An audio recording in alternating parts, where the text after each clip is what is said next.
Why do we cry when we're emotional? Well, there are three types of tears: basal, reflex, and emotional.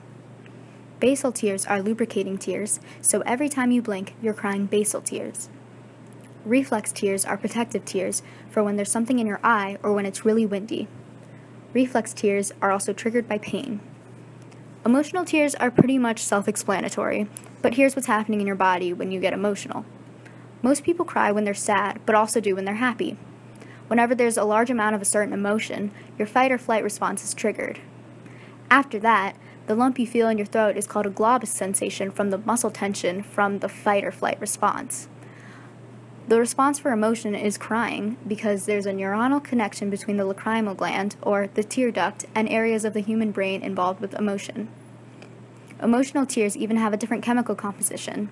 They mainly consist of leucin and kephalin, which is an endorphin and natural painkiller. This also explains why we cry when we're laughing really hard and why we feel better after a really good cry session.